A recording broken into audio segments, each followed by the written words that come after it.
The following tone is a reference tone, recorded at our operating level.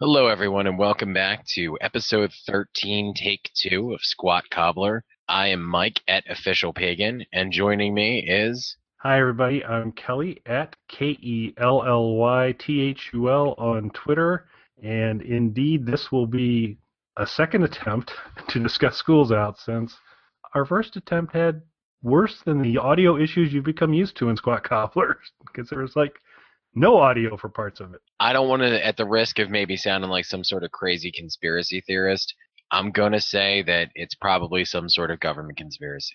Tonight just so happens to be the debate, which they know everyone will be watching and not trying to watch us do Squat Cobbler live. So they're trying to hold us back. They don't want people to know our opinion on Schools Out. The Russians aren't going to have to hack our accounts to find out what we think about Schools Out, because we're gonna tell you again.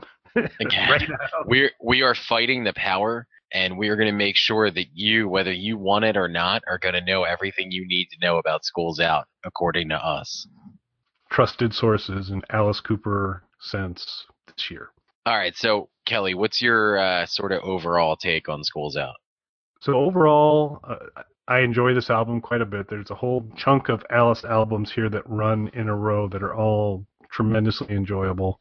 It'd be on the short list if someone is looking to buy some Alice albums. It'd be in the list. It wouldn't be at the very top, but it would be in that early list of items. They, with Killer, had started to get a little more thematic in that the songs weren't really telling a singular storyline, but they all kind of hung together on a theme, and that certainly carries forward into this album where they start to even dial that up a little bit more. Overall, it's a very enjoyable album. I like it quite a bit. How about you? Same, pretty much. Not a favorite per se, but definitely a great album. Enjoyable all the way through. There's a few little quibbles that I think we'll both have. Spoiler alert, because I already did this with you. We'll touch on in a few minutes. Before we get to that, though, I do think it's important to mention the packaging on this, because with Killer, you got the calendar with Hung Alice, and why don't you explain to our lovely listeners what you got with the initial vinyl release of Schools Out? So I didn't purchase the initial release, but I did purchase it as vinyl, and it was in very plain packaging, and there was nothing special about it. That doesn't sound right, Kelly. Wait, maybe that's not exactly right. Okay, now that you mention it, it came out like a school desk. So you actually could open the top of the album and open like the top of a school desk. There was all sorts of things carved into the top of the school desk, the initials of the various members of the Alice Cooper group. You could look into what one guess is an Alice Cooper band member school desk and see all the goodies that they had inside of it. And the back side of the album actually folded out so you could simulate that little section where you'd slide your books in the old school desks as well. So it's set up like an actual school desk. Which is really cool. Yeah, it's really cleverly done. But I'm going to guess you're also interested in some of the other packaging that when it very first came out, not only did you have this amazing kind of desk setup to go forward, but in addition to the plastic shrink wrap, and I believe this was actually under the shrink wrap, were a pair of paper panties that came with the original Schools Out release that somewhere over time they stopped including when you bought it. Now, I'd read online that had something to do with the paper panties being flammable. That I'm not sure if that's true or not, but it doesn't make a whole lot of sense to me because the whole thing is cardboard, so it's flammable. Yeah, I think it could pretty much all catch fire. So I'm with you there. Right. I feel like it's all flammable, so maybe it was just too expensive to produce. Now, by the time you had purchased the album, that was no longer a pack-in, correct? That was no longer a pack-in at that point. Now, just to go with the school desk theme, so take us back to your school days, the Kelly Toole Catholic school experience. If we had looked into your desk, what would we find in Kelly Toole's desk? Nothing exciting. for sure. So as you mentioned, I had the opportunity to have a Catholic grade school education. So there was a bit of rigor around what might happen to be in those desks and some ongoing evaluations on the tidiness of that desk. So what you would find when you'd open my desk is a complete mess, which was just stuff was all over the place, much to the disappointment of the sisters who were running the institution, and they expressed that dismay. Outside of the fact that I was already possessed by the devil because I was left-handed, and they were desperately trying to stop me from being left-handed. You know, I actually, just to get off on a tangent that we didn't do in the original take of this, I used to be left-handed and now I'm right-handed. Not because they forced me to do it in school, although I did go to Catholic school. At the time when you learn to write, I shattered my collarbone. So I had to start doing everything with our right hand, and now at 34 I'm right-handed. You didn't want to slide back there? Are you ambidextrous? Can you write both ways, or are you really a pure right-hander now? Just pure right-hander now, pretty much, because I just started doing everything with my right hand. It is weird, though. So years later, I broke my right hand, and I had to start doing stuff with my left hand, and it was kind of difficult. And what sucked is, like, just as I kind of got into the swing of doing things left-handed again, my hand was healed, and I went right back to doing the right-handed stuff. What's interesting, and I never noticed this before, but a couple people have pointed it out to me, I do still do things with my left hand, things that don't require a lot of like technical precision. I tend to lead with my left hand on that, but stuff like writing and things like that where I need to be more precise, I'll do that with my right hand. And I know you're a big sports guy, so when you're playing squash, I assume you swing the squash racket with the right hand. That's a really interesting question because I have such limited experience in sports. I don't actually know which hand I would use for any sport. I don't know if I would lean right or left-handed, to be honest with you. Well, so we can go a different way here. So let's say you had an axe and you were looking to put it through someone's head. Okay, so I'm so glad you said this because this is 100% real and it's pretty cool. This week, I believe Tuesday night, we're recording this on a Sunday evening. This will all be over by the time our listeners hear this, but this upcoming Tuesday, I am going to an axe throwing demonstration where they will teach me to throw an axe. So we'll see. So I'm going to guess you're going to probably be throwing that with your right. So we will discover whether you are from a sports standpoint, right or left-handed. So I don't know if that's sports so much as murder training, but I'm in either way. I'm not sure who thinks it's a really good idea to train you to throw an axe. I mean, that would not be something I'd have on the short list. So interestingly enough, I do know how to throw knives. This is, I guess, just the natural progression of that. When I was a kid, my grandfather taught me how to throw knives. And I mean, when I say kid, I was like 6 or 7 years old when he taught me how to do it. So At neighbors, a noisy dog? It was like the tree in the backyard. I mean, we didn't live in like a rural area. This is like the city. So it did cause a little bit of an stir among some of the neighbors when this went down. But, you know, I was pretty good at it. So they were fine. Once they realized they weren't going to get hit with a stray knife, everybody seemed kind of cool with it. I don't know if that would fly today so much, though. If you were to give any of the squatties out there just your kind of top knife throwing tip as you gained expertise there, is there like one, if someone's looking to possibly at night, because you may not want the neighbors to see it, practice some knife throwing? Is there an early tip? Is the equipment important? Is it more important to get the right knife or get the right technique? It's a little bit of both, especially if you're starting, though. The right knife is more important. The knife has to be balanced. That's really the trick. A tip, and this sounds really obvious until you cut yourself really badly, be very careful pulling the knives back out of whatever you're throwing them into. Most people, myself included, when they don't know what they're doing, tend to grab towards the blade and pull, and that's how you cut your hand. That'll do it. All right, so I'm sorry to get off on that little bit of a tangent. I want to get back to the desk, though. So I, too, had a messy desk. I was a Catholic school child as well. I had a very messy desk. In fact, one of the lay teachers, I want to say around 4th grade, one of the lay teachers got so frustrated with the state of my desk, she asked me to stand up. She picked up my desk and threw it at the chalkboard. It hit the chalkboard. I don't know if it hit it so hard. I don't know how hard chalkboard material is. So I don't know if it's that she threw it that hard or maybe it's not as sturdy as I believed it to be as a child, but she broke a piece of the chalkboard throwing my desk at it. And blamed you, I'm sure. She just kind of stormed out. I was blamed for a lot of things as a kid, though. And to be fair, like 50% of them I did do. I was a shitty kid. But I was also blamed for a lot of stuff I didn't do just based on the fact that I was a bad kid. Seems like a reasonable cause for profiling to me. Yeah. It's funny because I was talking with somebody recently. We were talking about like getting stopped by police and stuff when you're teenagers and getting harassed about whether or not you're drinking and stuff like that. And I was like, yeah, I used to get stopped by cops all the time. I mean, in their defense, 90% of the time I was breaking the law. So So it's a good stop. yeah, really most of the time they were dead on. But still, at that time, I felt really like I was being Oppressed. persecuted. Yeah. Yeah. I was definitely oppressed and persecuted, even though most of the time I was actually breaking the law. Yeah, there's such a fine line between oppression and being held accountable for your actions. Yeah. It's hard to- Well, it's hard to- when you're an idiot teenager, everything feels like oppression. You don't realize you're the asshole most of the time.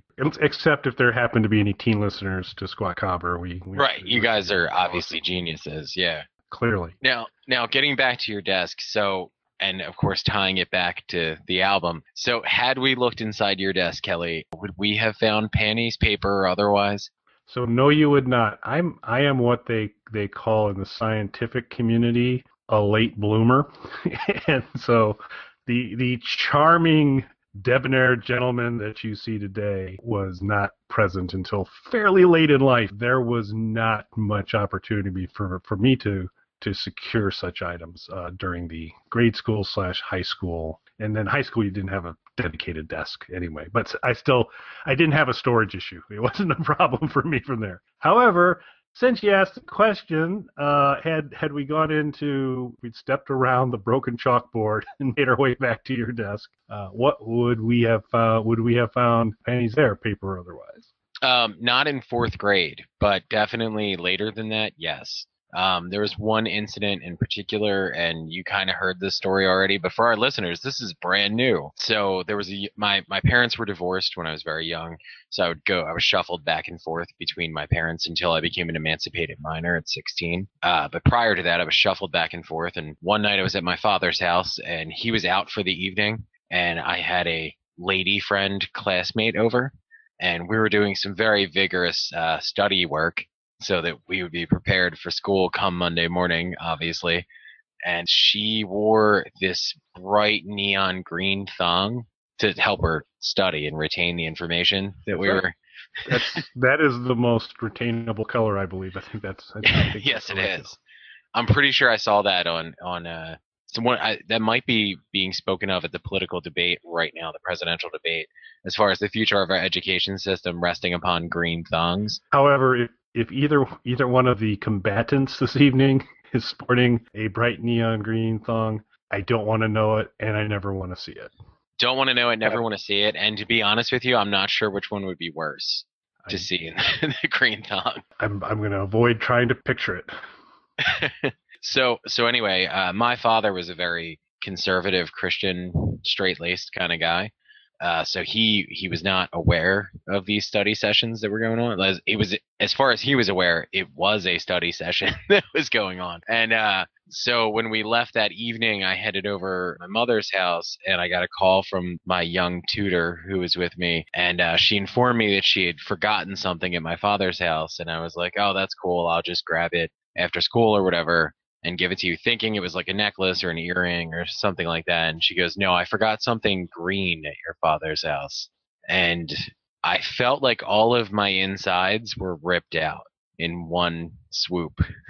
It was a scary, scary moment for me. Because you weren't going to be able to pull off, no, those are mine, right? Right, yeah, there was no way. Okay. And maybe if it was just a green thong, but it was clearly not my size either. There was just no way that this was going to fly.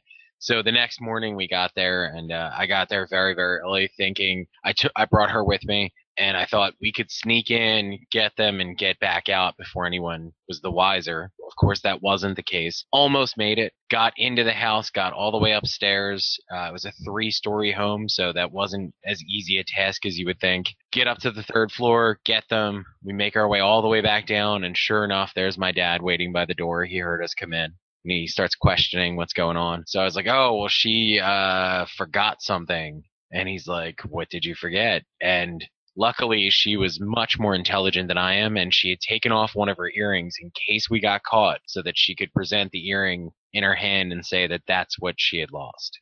So that worked out for me really well. Later in the school year, she had worn those same study-appropriate underwear to school, and I was able to claim them as my own and take those with me. So I did, in fact, have underwear in my desk at one point. And now over the mantle at the Blinsky household. Yes. Next to the ram head. Sometimes they're on the ram head. That's a look.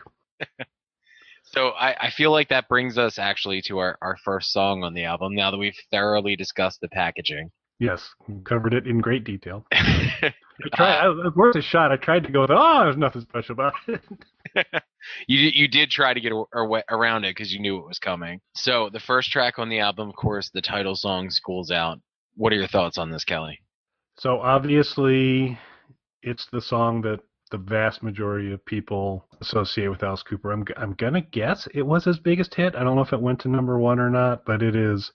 It's not a novelty song, but it's definitely a song that at the end of every school year gets put into rotation, and people speak about it then. They connect it with Alice. If you talk to someone who doesn't know Alice much at all, they go, "Oh yeah, School's Out," because they have that connection.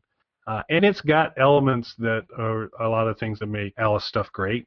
Some really good guitar hooks, and you can't mistake it when it starts off. You're going into School's Out, and it's some pretty nice guitar riffs going on. Some clever work with the lyrics, and where he's in kind of self-aware lyrics, where it's the lyrics don't rhyme, and he brings that up in the chorus or prior to the chorus in terms of that. And it's kind of a fun thing, and it actually, and I'm not going to be able to get the name of the group right, because this was back in the early, I'm going to say 50s. There was a group of folks that did some movies, the Berkeley Boys or something like that. I can't remember what, but actually School's Out actually came from, it was like kind of a, yeah, mister, School's Out, kind of a gangstery kind of thing. So that's actually where it came from as far as the term.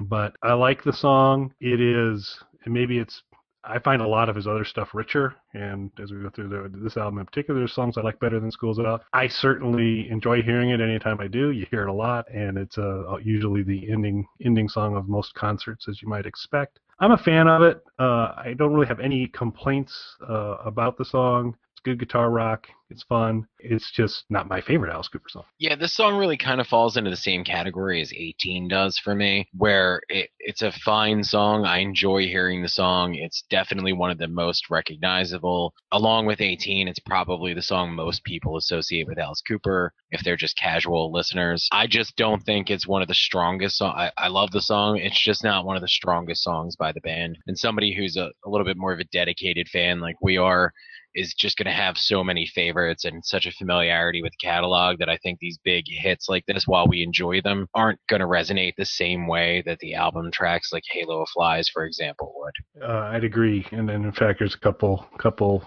tracks, at least one track on here that I think overshadows it significantly. We'll get to that before we go through, but it's good. It certainly sets the theme. It's a good, strong start. You definitely know you're going to be hearing about school in this, and it's certainly something that they've become recognized for. Absolutely. And next up, we have Looney Tune. What are your thoughts on this, sir?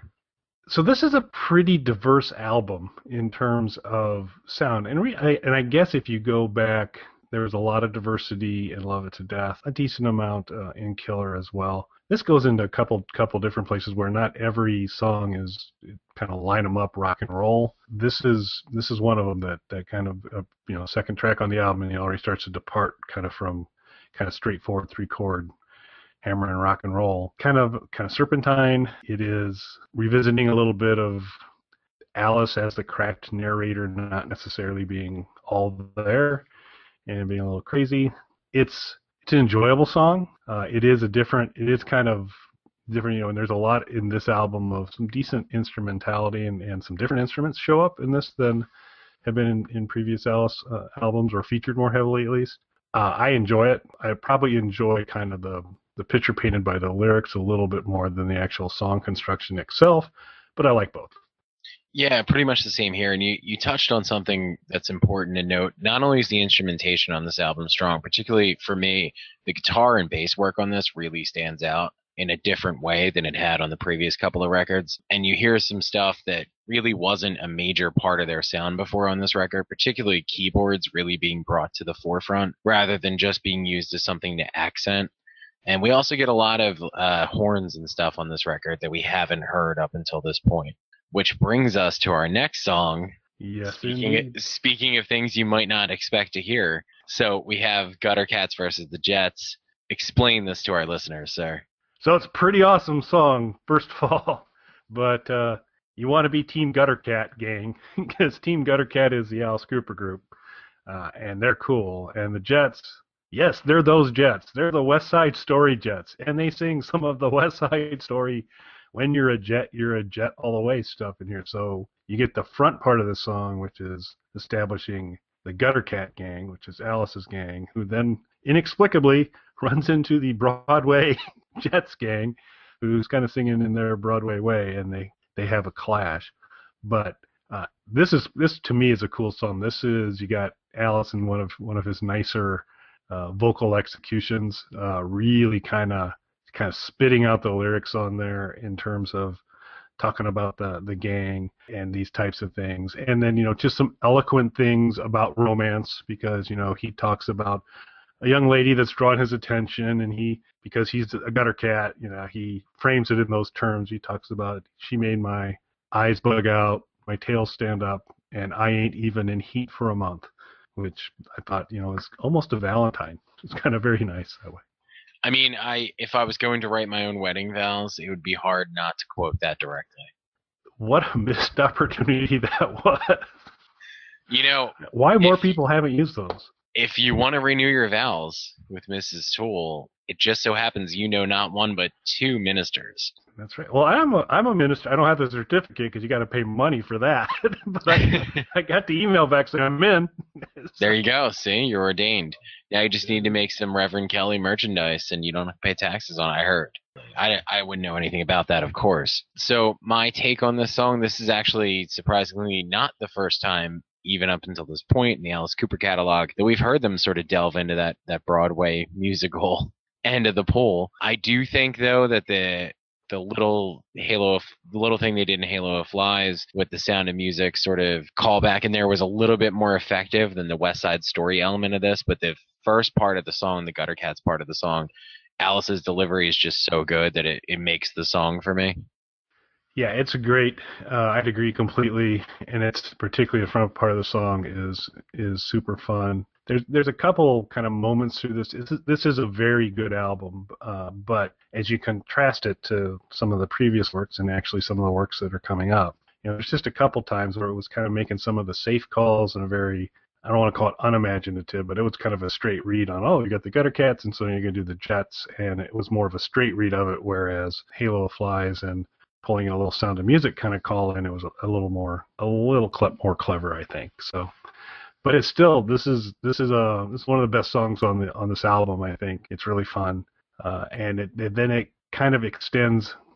On the track listing, there's another song that follows it called Street Fight, but right. It's really just the extension of the Gutter Cats and the Jets meeting up, and they have a street fight, which was reenacted on stage during the stage show to support this album. Like you said, it's really not, the Street Fight track really isn't a song. It just feels like a little ending to Gutter Cats versus the Jets that got its own track, which I wonder if it was just to make the album appear a little weightier than it probably was, which was a trick that Black Sabbath used to use.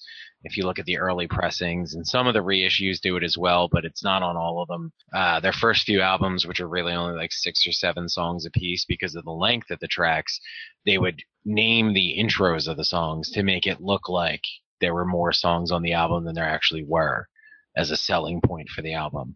So I kind of feel like, because there's only 9 tracks on this and 2 of them aren't really songs, but extensions of the songs that came before them, that it was something to make it look like there was maybe a little more material on here than there actually is. Also, too, this being a really short track, it's interesting to kind of note about this album. Up until this point, we've had track lengths that are really all over the place. There's no like crazy, 8 or 9 minute epics on this album. It's a little bit more calculated, that 3 and 4 minute song range, a little bit more uniform in that sense. And this is where, to me, this album isn't quite as good as Love It to Death or Killer, only because I feel like in the Alice Cooper world, it's a little bit more formulaic than those albums are. I'd see that, and it's we're kind of picking at little nits on it because overall this is a really great album. But in kind of comparing and contrasting, It is a little more calculated. It is a little more formulaic in a couple points, not as creative as some of the thinking was before, or in certainly the next album we'll talk about. But it's still good stuff. But yeah, I do think, and since I can see in the future, I think we'll probably a little later kind of point to maybe here's a second instance of where there's two tracks that maybe you could argue are one, but that would put, this School's Out comes out with a 9-track listing on iTunes or anywhere else you go. But I think if you took a pretty hard look at it, it's a 7-track album. Yeah, it's really only 7 individual songs, with 2 of them getting broken onto 2 tracks. Yep. So up next we have Blue Turk. Now, what's your thoughts on this, sir? I think this is definitely one of the more interesting songs on the album. Yeah, I would agree, and I like it quite a bit. It is unlike anything that we've heard from this group so far. It's jazzier, some great bass stuff. There was, also some decent bass stuff in the, most of Street Fight was sound effects, but there was some kind of cool bass stuff going on with it too. That carries forward a different kind of bass, but still some pretty great bass in Blue Turk. Also, first time you get kind of a brass section, saxophone, some other stuff going on, much more heavily present here than you've really ever kind of heard on Alice Cooper album.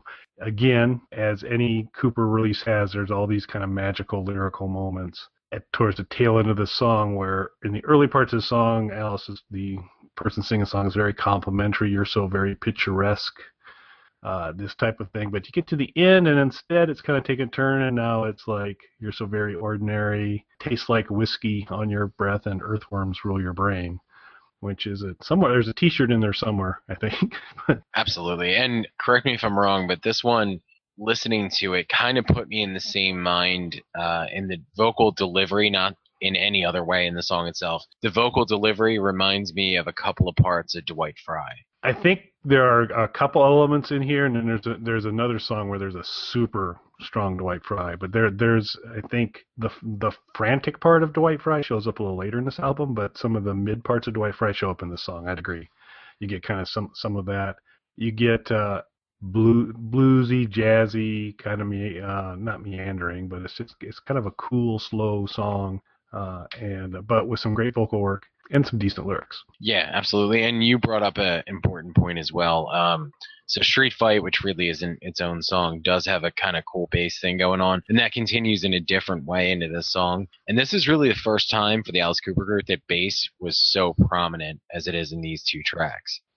Yeah, that's where I think, so Michael Bruce, people that kind of know the group fairly well, will throw a lot of credit Michael Bruce's way. He was a major songwriting influence. Many of the top hits he had a very integral part to. He's a very competent guitarist. Glenn Buxton, prior to starting to have problems with some of his outside recreational activities, was a really strong guitarist as well.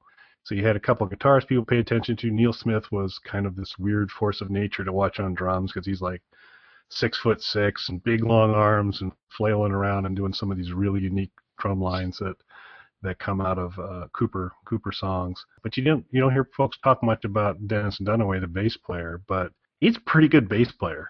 And this album in particular highlights the kind of range of what he can do, and he does a good job. Absolutely. And up next we have My Stars. What are your thoughts, sir? So if this is playing on a CD, and if I've got a CD playing in the car and this comes on, or if I'm listening to it on an iPod, this is a song that on occasion I might hit advance on. From that, it's not that bad a song, but compared to I kind of want to get to its biggest problem is that it's before my favorite song, and so I kind of lose patience. Okay, time for me to go to my favorite song, but that's a piece of it. But it's probably on this one my kind of least favorite song on the album. It's not a bad song. It does feature, back to the keyboard thing, it features some pretty cool keyboard stuff going on, and it's a very kind of bombastic, far-reaching song in terms of what it does kind of musically, lyrically. So it's kind of a nice piece of craftsmanship. It's never super resonated with me. And again, it's standing in the way between me and the next song.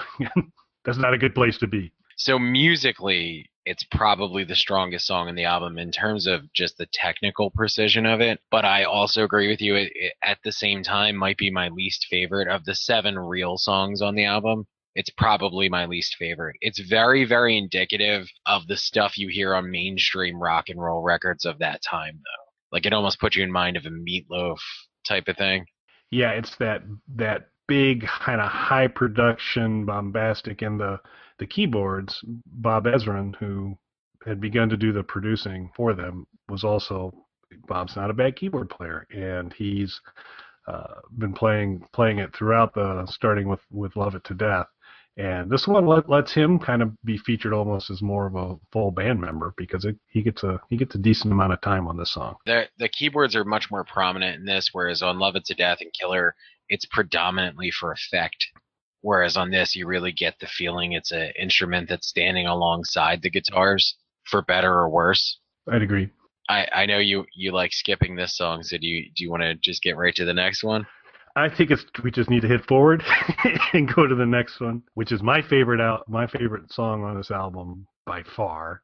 And we've already established on previous shows that Halo of Flies. So you're suspiciously not on record yet, but we may not have come to the Alice Cooper song for you, but we have for me, and that was Halo of Flies. Halo of Flies is my favorite Alice Cooper song, bar none. But Public Animal number 9, on just about every level, gave it a run for its money. It falls a little bit short because of just the awesomeness that is Halo of Flies and the amazing things. But Public Animal number 9, from the title, how can you not be excited about a song called Public Animal number 9?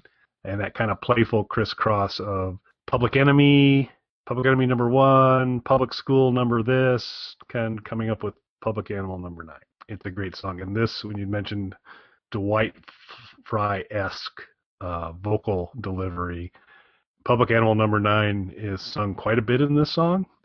It's the main part of the chorus, and at the very tail of this song, Alice just repeats it and gets growlier and growlier to where at the very end it's just like, Public Animal number 9. It's pretty cool. In the tradition of the best Alice Cooper songs, just from the title, it kind of grabs you, and then the song itself lives up to that title. It's easily my favorite on this album. I wouldn't say it's my favorite Alice Cooper song, but it's definitely up. Again, so we already have some wedding vows that we've identified some people could reuse from there. Here, the very kind of opening lyrics of it, which is me and GB, and GB is Glenn Buxton. So me and GB, we ain't never going to confess. We cheated on the math test, carved some dirty words in our desk, and now it's time for recess. That's almost like a good tombstone thing, I think. It's a little long, but I'm open to it. I might as far as epitaphs go, it's not bad. And maybe that's the eulogy. But I'd be actually pretty fine with Public Animal number 9 on my headstone. That would actually be pretty cool. Tip for you squatties out there, when the man's out there, as Mike said, when those folks were coming up and rapping on your window as a young high schooler, if you'd only had the chance to say, hey, Mr. Blue Legs, because that was the other thing, is that in the song there's this kind of back and forth between, is Alice singing about being in school? Is Alice singing about being in prison? Is school prison? Is prison school? There's a little bit of that kind of stuff going on. And he refers quite often to, hey, Mr. Blue Legs, which appears to be a law enforcement officer, if I would read the lyrics correctly. Now, Kelly, were you ever arrested? I have never been arrested. I've had the opportunity to observe my brother being arrested, but I myself have never been arrested because I'm remarkably lucky. There you go. Because the circumstances involved, I could have equally, which is I caught a break. You take what you can get. Yeah. How about you? Have you had the opportunity to have Mr. Blue Legs give you a drive in the back of his car? So the next song, yeah, no, I was arrested. I don't have a record, though. I was never processed, so I don't have a record. I was arrested once, though, and it was kind of funny because the weather was really bad, so they asked me to turn myself in because of the bad weather. They didn't want to have to come out. They didn't want to have to come out and pick me up, so did not exactly make me feel safe. Like if I was in some sort of danger or something and had to call 911, requiring assistance, I didn't feel super safe. That they were like, we would come and save you, but I mean, it's pretty overcast. It's kind of windy out right now. So. Yeah, and to put this in perspective too, like I don't live in like Bumblefuck. Like I was a mile away from the police station. Self-service police work. That's something. They called up and they were just like, "Hey, listen, it's supposed to snow later, and it's cold out and everything. So if you could just turn yourself in, it's gonna be better for everybody." So I did, but they were nice. They put me in a cell and everything, but they were nice enough to not process me, and ultimately no charges were pressed against me, and I was free to go. And we're all glad for that. And you didn't call him Mr. Blue Legs. That's probably the key. No, I did not. Yeah, I'm totally going with, I'll go by public animal number 9, but I do not want to go by, hey, Mr. Blue Legs. Hey, Mr. Blue Legs. So. Which makes sense. All right, so the last song, or the next to last song, depending on if you count it as one song or two, we have Alma Mater. Written by Neil Smith, the drummer. And so most of these songs were the Full Alice Cooper group. My Stars actually was Cooper and Ezrin, which kind of explains the heavy keyboard stuff a little bit, maybe. Alma Mater is one of these really rare ones where you don't get too many kind of only Dennis Dunaway or only Neil Smith. Matter of fact, I think Neil Smith had a singular writing credit on Love It to Death. Not there haven't been too many, but Alma Mater's credited to him. Staying with the theme, this is a little bit of, it's a melancholy song to a degree, about leaving school, and you've developed these friendships, and are they going to sustain now that you're no longer in school together? You get a Don't Forget the Coop, or Remember the Coop at the end of it. It's a kind of a, melancholy is not typically a description you apply to too many Alice Cooper songs, but that would kind of be this one. And it's kind of reflecting back on all the trouble they got in school and all that. It's a good song. I don't mind it, and it plays back into the diversity of it, and it kind of makes sense as kind of the wrap up to kind of talk about when you're kind of leaving school. Overall, I like the song. It's definitely kind of a little unanticipated because you're kind of rolling out of Public Animal number 9, which is Cooper on full adrenaline, to a little more staid song there. What are your thoughts on Alma Mater? It's an all right song. It's kind of like middle ground for me. I don't really have strong feelings about it one way or the other. Honestly, I didn't remember much of it until I re-listened to it for this particular episode. Yeah, it makes sense as the kind of wrap up, which makes it slightly confusing that we have a grand finale after Alma Mater, but it kind of brings the narrative to the end, much like during Gutter Cat versus the Jets. This song wraps up and kind of slides right into grand finale, which is mostly an instrumental, revisiting a little bit of our West Side Story Jet stuff again. We get a little bit of that. We get a pow, kind of the West Side Story pow kind of thing, which is something, I guess. I could live without this being on the track list in terms of it. I don't think it moves much forward at this point in time. There's nothing overly kind of special about it. It's not bad, but it's kind of the appendix of this album. It's there, it's fine. If you had to take it out, I'd be fine too.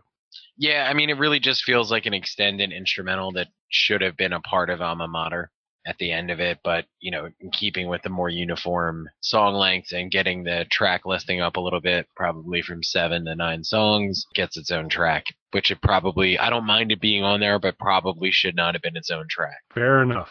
So that brings us to the rating board, and this gets harder and harder as we get more albums on how to describe this, but I guess what we'll do is talk about where we're going to place it on our list relatively. And so since we both are familiar with our lists, and currently our lists are identical, sitting up at number 1 for both of us, Still Love It to Death, followed by Killer, then Easy Action and Pretty's for You, who are not moving. They have kind of settled into their spot on the bottom of the list. They'll probably remain fairly undisturbed, like river sediment, for the rest of these conversations. Yeah, I mean, there's definitely, some ups and downs coming, but I can't imagine anything really unseating either of those at the bottom 2 spots. No, I think it would be difficult. And there's one coming down the road that we'll see for me whether I'm going to try and pull off a tie and say that it ties Easy Action, but I think ultimately I just have an attitude about that album, and I'll need to be different. But we'll get there when we get there. But for me, this is definitely a good album. One, if you're getting into Alice Cooper, I'd recommend you get. But I wouldn't put it above Killer and certainly not above Love It to Death. So I have this coming into my list at number 3. Once again, we're in complete agreement here. It's a number 3 for me as well. And I think it's interesting that so far, so we are 5 albums in now, and so far our lists are identical. So I'm waiting to see where they start to diverge. I have a hunch, folks, you might want to turn into the next Alice Cooper episode because I think this next one's a very intriguing album. $1 Billion Babies is the next one up, and that's going to be a fun conversation. I'm looking forward to that. Yeah, I'm looking forward to that one as well. And that's an album. So like an album like Killer and an album like $1 Billion Babies is an album that I'm more familiar with without having to refresh myself than I am with School's Out. Yeah, I'd say Love It to Death, Killer, $1 Billion Babies of the Alice Cooper group stuff get the heaviest rotation for me as well. Then probably School's Out, Muscle of Love. We'll talk about it when it gets there. It's got moments, but yeah, I had to kind of refresh on this one a little bit myself because it's just not, this is the one I'm going to listen to today. But I do enjoy it. It's a good album, but it's the 3rd best album so far. It's really, it has one great song, one big anthemic hit, and some solid rock and roll songs on it. Yeah. It's just not as adventurous as the previous 2 records in a way that's slightly detrimental to it, because that's what made those records a little bit stronger to me. Very cool. Well, we will continue on our Merry Squat Cobbler way in rotation with Nurture and Support. Probably keep bouncing back and forth between doing recommendation shows and Alice Cooper reviews. Next up will be $1 Billion Baby, so looking forward to that. Enjoyed the conversation, Mike. Thanks for listening, everybody.